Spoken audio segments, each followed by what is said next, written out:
Amici clienti della società sportiva Calcio Napoli, buongiorno. Prima di tutto gli auguri alle mamme, perché è la festa della mamma e quindi in particolare faccio gli auguri alla mia. E poi volevo parlare, ci sono screenshot da farvi vedere, ma avendo la vista a freddo, adesso è ancora notte qui, la situazione è un po' più grave di quello che si può pensare. Cominciamo.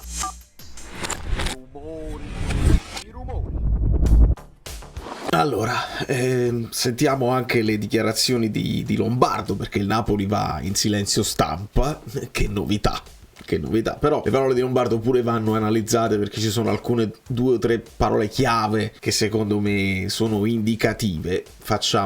Diamo il benvenuto a Rocky Aceti e a tutti quelli che si sono iscritti. Purtroppo non ho potuto fare la live, ho fatto una live velocissima di sfogo e vi avevo promesso, insomma, che sarebbe arrivata l'analisi della partita, un'analisi seria, quindi lasciate il like se vi va, visto che ci è rimasto solo questo, il like tra di noi della community. Però prima gli screenshot, perché dagli screenshot noi capiamo delle cose, ci spostiamo, no? E questo è dopo, lo devo far sentire dopo, screenshot.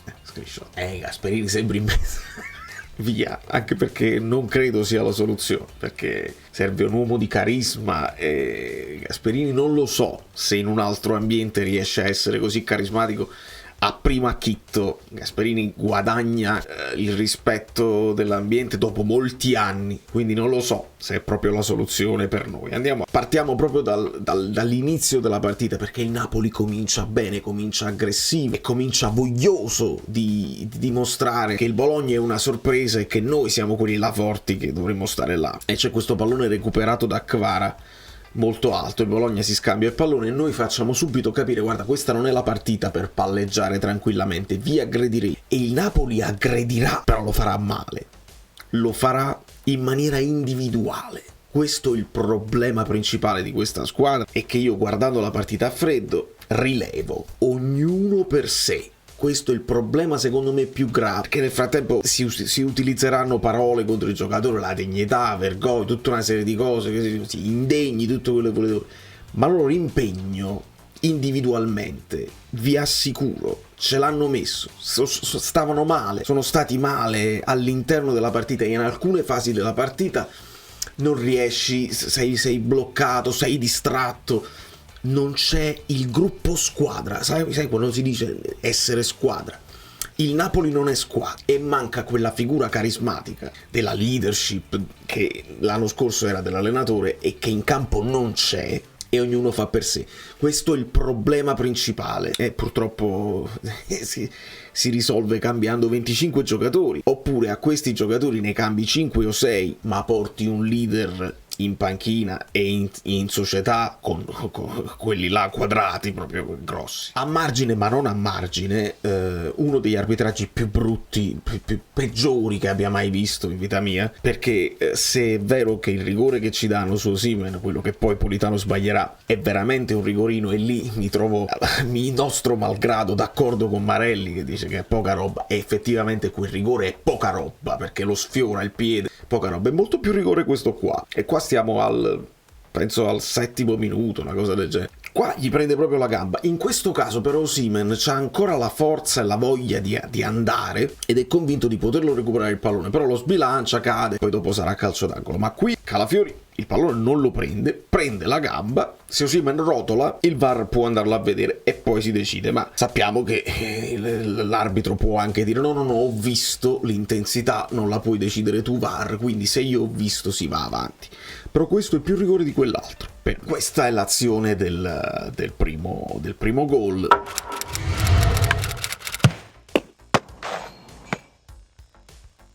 Calafiori, regista aggiunto, difensore che si trova a centrocampo, che palleggia, che dribbla, che imposta bene, e il Napoli non sapeva con chi andarlo a pigliare. Se vedete qui, lui è circondato da Politano, Caiuste e Anghissà, e nessuno riesce a fermarlo. Ma in questo caso, quando lui scarica il pallone, già si vede la possibilità del fuorigioco di Zirkzee. Purtroppo però qua non si vede Di Lorenzo, ma non è Di Lorenzo a tenerlo in gioco, bensì Olivera.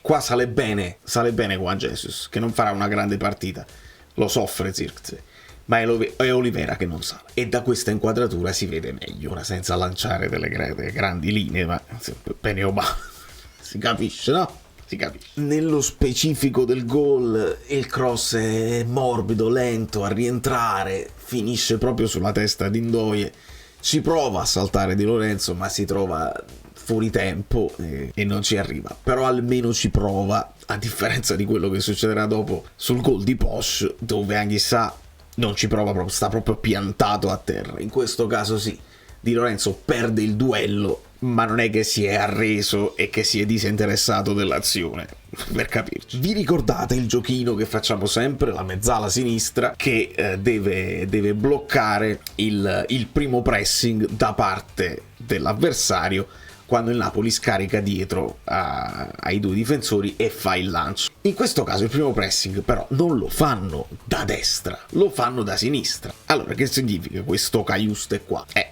Dovete avere logica. Allora, due sono le cose: o Motta si è studiata quella cosa, e cioè che la mezzala sinistra resta in attesa per fare il blocco e lo fa partire da sinistra.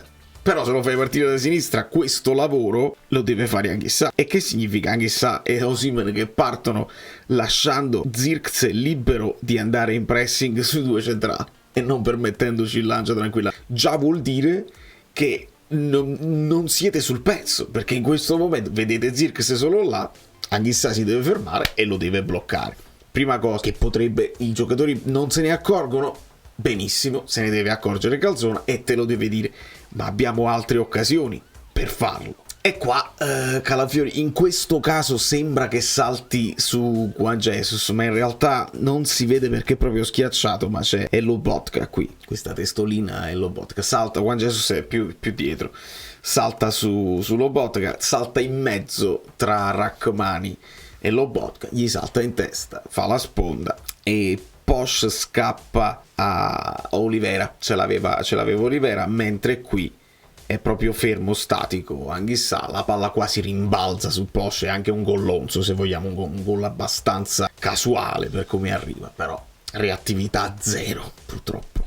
Da qui si vede meglio che Calafiori salta su Lobotka, che è quello che ha meno fisicità per saltare in aria. Anche questo sono accorgimenti che devi fare. Al centro dell'area, insomma, ci devi mettere qualcun altro e magari Lobotka lo metti al limite per recuperare un pallone e per spazzarlo. Non dovrebbe stare lui a saltare lì, onestamente. E quindi il Napoli deve ribattere e, come vedete, Anguissa in maniera un po' più blanda di come lo faceva Caiuste, di come lo faceva Zielinski e di come lo ha fatto Traoré in passato, accompagna, diciamo, la corsa di Zirkzee, però c'è stata l'avvisaglia, diciamo, ok, parte Zirkzee, resta l'errore che se noi battiamo, perché Caiuste resta lì, Caiuste deve stare qua e deve partire in avanti, a meno che il Napoli non decide di farla girare il pallone e di non lanciare più. Anche se il Bologna non è che ha tutta questa fisicità, lanciarla potrebbe essere comunque una soluzione per guadagnare meno. Può chiedere a Calzona? Non si può chiedere a Calzona. E questo è il rigorino, che io chiamo proprio rigorino, su Osimhen, che in questo caso evidentemente sente il tocco, è molto vicino alla porta, quindi si gira, è circondato da avversari, sente il tocco, cade e si prende il rigore. Strano che non si prenda anche il pallone, non so, non possiamo sapere gli accordi come si sono sviluppati, se era già deciso che il rigorista per la partita napolitana, se Osimhen non se la sente, non si può sapere, perché non si può chiedere nulla a Calzona. E su questo rigore, che potrebbe riaprire tranquillamente la partita perché siamo appena al 20°, lo so, voi volete parlare dei piedi che sono decisamente oltre la linea e quindi il rigore va ribattuto. Però io di questo tiro di rigore vedo che Di Lorenzo fa la mezzaluna per prendere velocità e andare all'eventuale ribattuta, lo fa Olivera che va dritto, mentre questi due qua, che sono Osimhen e Anguissa, dietro di me mi sposto. Sono con le mani sui fianchi, fermi, senza nessuna intenzione di andare ad aggredire per un'eventuale ribattuta, come fece, ricordate, Raspadori. Il fatto non è il loro, vi renderete conto, ognuno per sé. Olivera convinto di andare, Di Lorenzo convinto di andare, Osimhen e Anguissa non era il caso. Ma Osimhen si può dire che non se ne frega perché si è dannato l'anima, e in quel momento, vedi, la partita è fatta di momenti, di individualismi nel momento. Se tocca a me va bene, ma se non tocca a me non fa niente, l'aiuto al compagno, quello manca. E questa immagine direi che parla chiaro, no? Andava ripetuto, non ha ancora battuto e già stai coi piedi fuori. Andava ripetuto assolutamente. Ci possiamo mettere a parlare dell'arbitro in questi momenti? Assolutamente no. E come vi dissi a novembre, attenzione Napoli, perché quando le cose non vanno bene, gli arbitri ci mettono il loro carico da 90, e noi che facciamo l'analisi, che ce la prendiamo con i nostri giocatori, con i nostri allenatori e con la nostra società, queste cose qua non ne parliamo a fondo, anche perché non abbiamo nessun tipo di rispetto in generale per quanto riguarda i media e il racconto del calcio. Va bene, il Napoli sta inguaiando, finiamolo di inguaiare, ce lo ricordiamo Ancelotti, no? Anche qui Napoli che riparte dal basso, palla a Rachmani, e Di Lorenzo, invece di chiedere il pallone, sei libero, indica un passaggio verso Anghissà, una linea di passaggio che non c'è. Perché come lo fai sto passaggio? C'è Zirkzee davanti, Anghissà non si sta nemmeno muovendo, non si sta facendo vedere qua. Di conseguenza Di Lorenzo, che stai chiedendo di fare a Rachmani? Di dare la palla ad Anghissà? È un pallone difficile, quindi si deve ritornare e l'azione diventa macchinosa. Dov'è la fluidità, dov'è la velocità di manovra? Fai il possesso palla, ma non sei pericoloso mai. E ancora una volta il nostro avversario, in questo caso il Bologna, non ha fatto niente di trascendentale. Si è messo lì compatto in poco campo e ti ha controllato e ti ha lasciato sfogare senza mai subire dei reali pericoli. Questa è la verità. Kvara subisce fallo da Posch, proprio fallo netto, lo butta a terra, non prende mai il pallone, fallo. L'arbitro non fischia niente, Kvara si arrabbia perché Kvara in questo momento è super frustratissimo e non fatemi aggiungere altro per quanto riguarda il futuro di Kvara, e semplicemente al gesto di stizza sbatte un pugno sul campo e dice è finito, non c'è più niente da fare. Il gesto che ricordo fare anche da Cristiano Ronaldo quando finita, lo fa spesso quando subisce un torto, e là l'arbitro non ti puoi permettere di manco fosse stato un insulto alla madre, proprio ci vuole, no? La festa dell'arbitro. Kvara si arrabbia senza nemmeno rivolgersi all'arbitro, dice così non si può proprio fare, è finito, e l'arbitro corre non ti permettere, cartellino già, ma ammonite i simulatori, ammonite le simulazioni, ammonite le perdite di tempo, non ammonire a uno che sta incazzato nero e che si sta prendendo, dice almeno non mi dai nemmeno il fallo. Fate le persone serie, ma fate le persone serie, vera? E dal momento del cartellino giallo di Kvara il Napoli smette di aggredire con convinzione e tutto il pressing diventa sempre più individuale, come se quel gesto in quel momento dice ok, la partita non va, non può andare. Il nostro giocatore più pericoloso, Kvara, viene mortificato anche quando subisce fallo, viene ammonito lui, la partita è finita. E da questo momento in poi il Napoli fa delle piccole cose, ma tutte casuali, tutte affollate, e qua si vede il povero Lobotka disperato che va in pressing, ma ci sono due giocatori e Anghissà sta qua giù e Politano è dietro di me, e infatti Lobotka si deve girare e deve dire ma chi viene vicino a me, perché questi ne sono due, come faccio a fare facciamo il torello, faccio il pressing da solo, dovete venire insieme, se facciamo il pressing tutti quanti io un conto. E loro se ne escono anche bene spesso con un paio di passaggi semplici, scambio, palla a te, palla nello spazio di chi si muove, perché si muovono molto senza palla. Allora qua Lobotka disperatissimo dice che vogliamo fare? Vi rendete conto? Solo. E proprio da Lobo viene anche questo tentativo, un bel tiro a giro che purtroppo finisce di poco alto. Bel tentativo di Lobotka, meriterebbe anche la soddisfazione personale di un gol.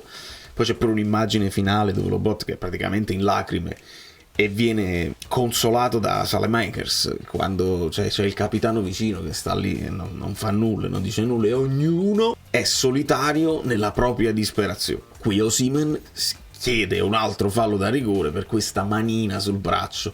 Non è nulla, Osi non ti può andare sempre bene, e secondo me hanno anche detto all'arbitro, guarda, hai dato un rigore che è veramente poca roba, quindi le prossime volte che si buttano, anche se c'è qualcosa, non gli dare niente. Tant'è vero, qua non c'è nulla. Osimhen protesta molto, ma si lascia cadere con questo tocchettino sul braccio che non è assolutamente Ripeto, il primo fallo di Calafiori ci poteva tranquillamente stare, questa roba qua no. E ancora una volta battiamo, perché è l'inizio del secondo tempo, questa roba qua non è possibile, non ha alcun senso perché non c'è nessuno.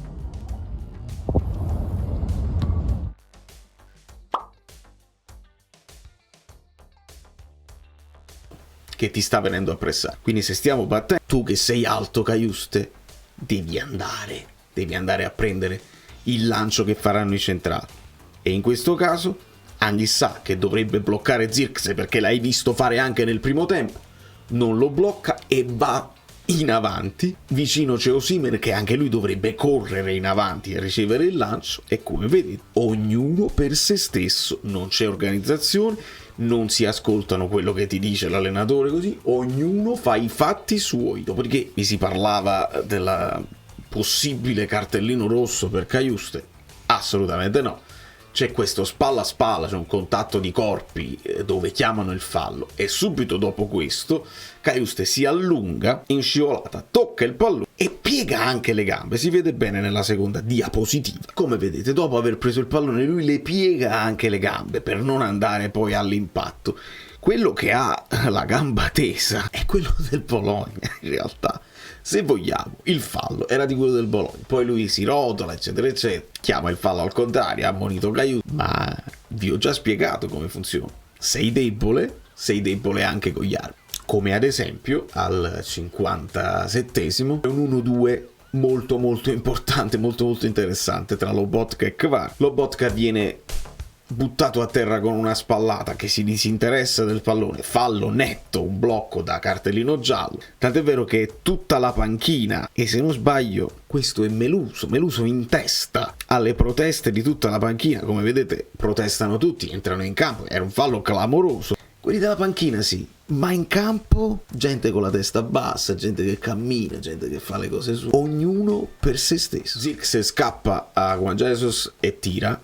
Meret, buona parata di piede, Pagnotta portata a casa, perché poi sugli altri due gol poteva fare ben poco, e la parata la fa, altrimenti sarebbe stato 0-3, ancora un po' più umiliante. Parata di Meret, non c'ho altro da dire. E qua segnaliamo l'ennesima prestazione impattante di Ngong, che qua fa partire un bel filtrante. Osimhen stavolta parte bene dietro Calafiori, che lo perde completamente. Grande partita di Calafiori su Osimhen, l'ha distrutto, però in questo caso lo frega sul tempo. Osimhen scatta bene, il tiro però è leggermente largo e quindi niente da fare. Però gran passaggio, grande visione di Ngong, che dovrebbe cominciare a giocare titolare, perché è l'unica cosa positiva che ci possiamo portare da questa stagione, oltre all'impegno innegabile di Lobotka e di altri che si impegnano. Però la prestazione te la sta facendo solo Lobotka e pochi altri. E questa è l'immagine finale. Siamo all'88esimo e questo qua che prova il tiro praticamente da centrocampo. Dici sarà Pirlo, sarà Rui Costa, sarà Roberto Carlos, e Mazzocchi che prova il tiro da centrocampo quando stai cercando di sviluppare. Mazzone, ti dire, ma quanti gol hai fatto tu da centrocampo? Sì, veramente. E allora tornatene in difesa e non rompere, non si tira da là. È il tiro della frustrazione, il tiro di chi io ci provo, magari sono io l'eroe della giornata. No, si deve giocare a pallone di squadra, ognuno per i fatti suoi.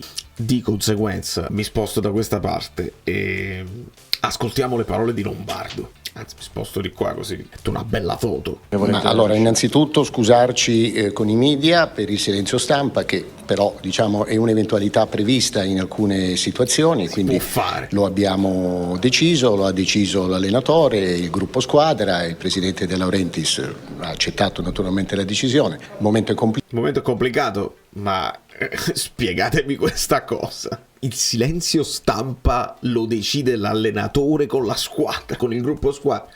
Ma che vuol dire? Il silenzio stampa lo ha sempre deciso la società.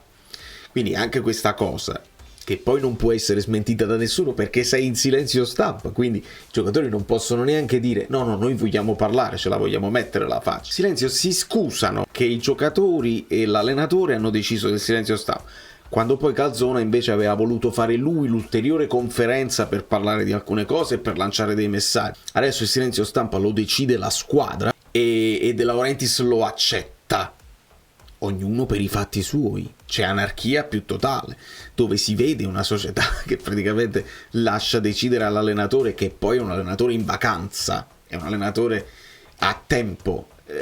I giocatori decidono il silenzio stampa. Mai visto. Qualcuno dirà non ci vogliono mettere la faccia. No, non è questione di metterci la faccia, anche perché Calzona parla ogni settimana. Calzona parla ogni settimana, vabbè. Ci saranno momenti a breve per poter parlare con i media, quindi la prima cosa è scusarci per questo silenzio stampa. Poi Prego. È chiaro che è un momento complicato, dispiace soprattutto per i tifosi, per la società naturalmente, per i tifosi che sono i clienti di una squadra di calcio, i supporter, l'anima, il cuore di una squadra di calcio. Non ci I clienti, l'azienda, gli imprenditori e non imprenditori, ma il tifoso. Voi come appena aprite bocca riuscite a fare peggio del peggio. Il tifoso non vuole essere chiamato cliente, che poi il cliente ha sempre ragione, e se il cliente paga per un servizio e il servizio non arriva, ha diritto di protestare seriamente e di chiedere. In America si fa voglio parlare con il manager quando le cose non ti piacciono, e il lavoratore che del negozio ti deve portare il manager, e il manager è la faccia del padrone del negozio. Con chi parliamo noi? Se poi c'è il silenzio stampa. Il tifoso con chi deve parlare? Che è il cliente. Quindi è addirittura peggio. Se invece ci trattasse come tifosi, forse sarebbe meglio. Ci sarebbero squadre di calcio se non ci fossero i tifosi. Noi ne abbiamo tantissimi. Tantissimi. Abbiamo decine di milioni di tifosi nel mondo, non solo quelli che vengono a vedere la partita, e quindi quando ci sono situazioni di questo tipo, la tristezza, il dolore, la delusione è per tutti. Federica, che è un'attrice del nostro film, lo sa in prima persona quanto i tifosi del Napoli siano sempre vicini alla squadra. Vero Federica? Una cronista più che un'attrice, perché ho fatto pura cronaca, Nicola. Bene, quindi questa è la situazione. Bene, quindi praticamente sei andato a fare una marchetta per parlare del film.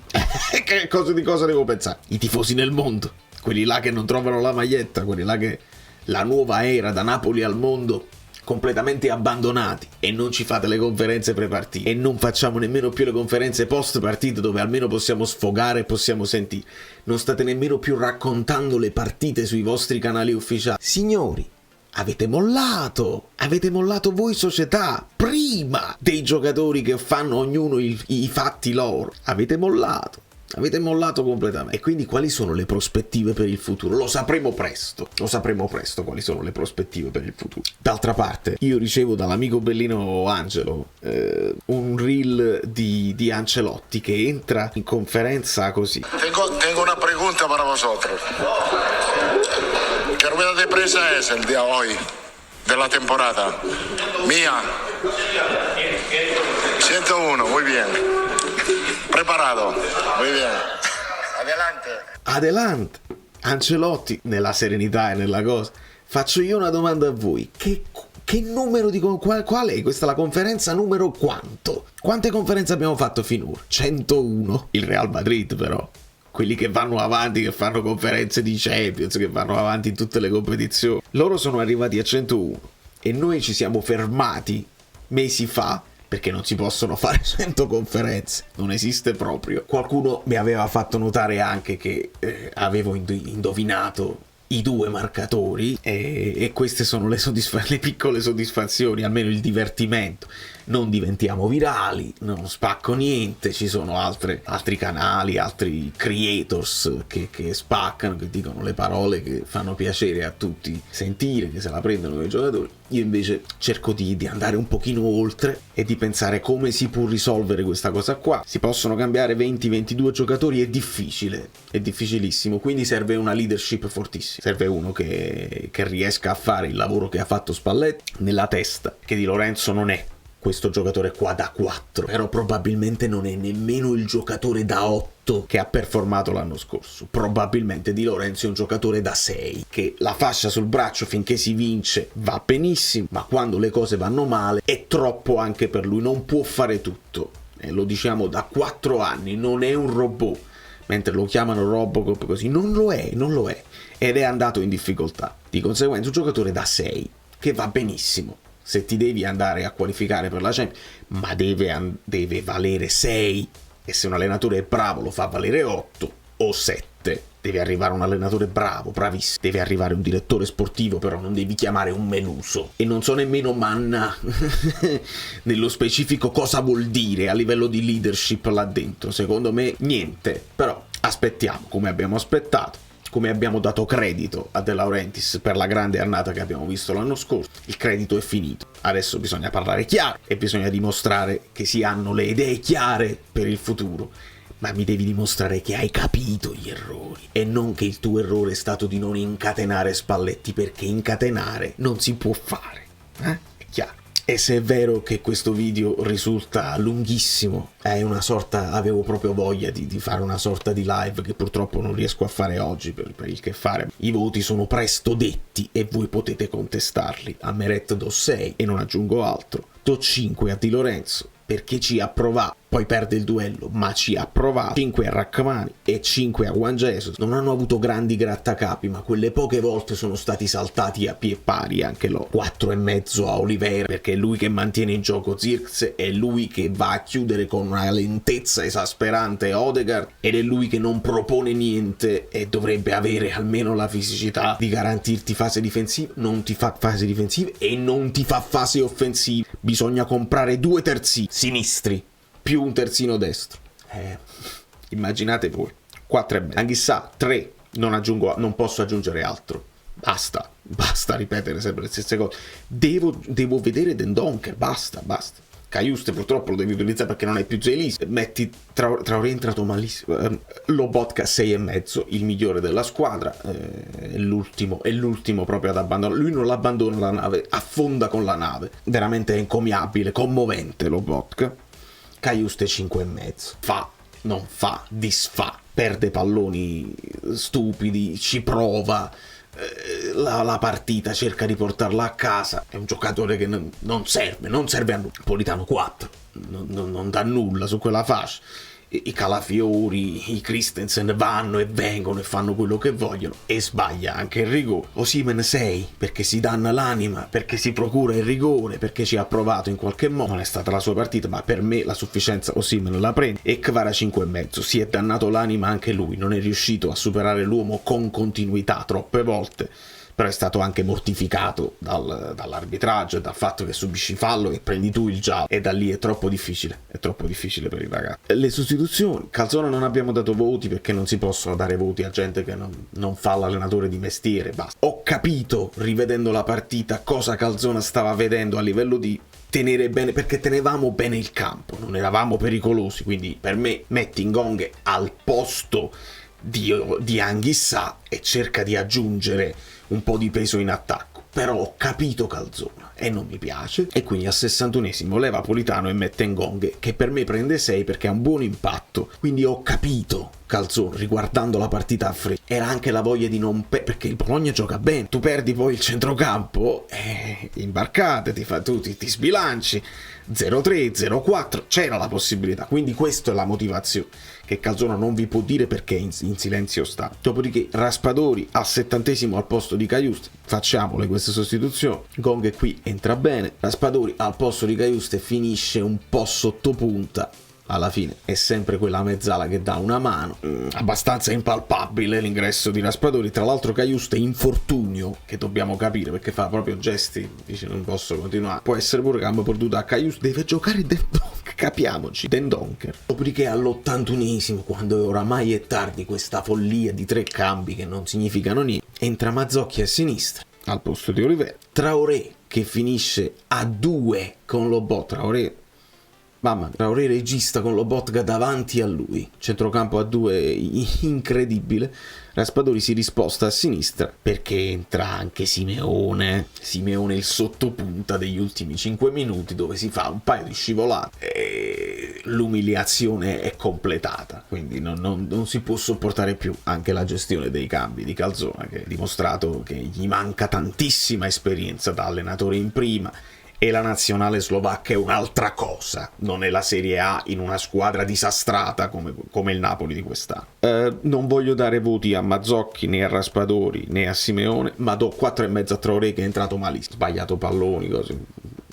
insopportabile. Di conseguenza io mi scuso con i clienti del canale per la lungaggine, però almeno mi scuso di una presenza, non mi scuso, mi sono già scusato di non aver potuto fare la conferenza stampa, ovvero la live, ma il mio lavoro è un altro, mentre il lavoro del Napoli dovrebbe essere fare calcio, comunicare con clienti, con sponsor e con televisioni, e non fanno calcio, non comunicano, e aspettiamo una bella svolta, perché il presidente aveva una faccia in tribuna che parlava, ho visto abbastanza provato. Poi dovremmo fare anche il discorso dello stadio e capire perché per tutta la settimana pochissima prevendita, lo stadio vuoto, poi Alvino dice 43.000, avete detto le bugie, quando poi 43.000 non c'erano, perché io ho testimoni che vanno allo stadio, e quindi sì, 43.000 perché forse tu conti gli abbonati e quindi i posti dovrebbero essere quelli. Ci sono abbonati che non stanno andando allo stadio, e c'era pure da considerare il settore inferiore chiuso di cui abbiamo parlato. Quindi il racconto del Napoli dipende dal giornalismo locale, che per me non è affidabile. Se il Napoli sparisce dall'Europa, se non va in conference, così, il racconto del Napoli in Italia lo fanno solamente i locali, no? La piccola radio, le cose così. Gente che non è affidabile, gente che parla a vanvera, che non sa niente, gente che si inventa le cose, oppure che dice le cose che fanno piacere a. Quindi spariamo dalla circolazione nazionale, figurati a livello internazionale. Di conseguenza io sono disperato e riesco a risollevarmi solamente se trovo tanti like su questo video e la vostra presenza, che si tramuta nell'emoji, l'emoji della stretta di mano. Avete presente quell'emoji là? Perché è quello che manca, l'essere squadra. Chissà se vediamo uno scatto contro la Fiorentina o contro il Lecce, ma la vedo difficile. Da New York, Valerio Fluido è tutto. Io vi abbraccio e state su, possono succedere cose incredibili, non vi preoccupate.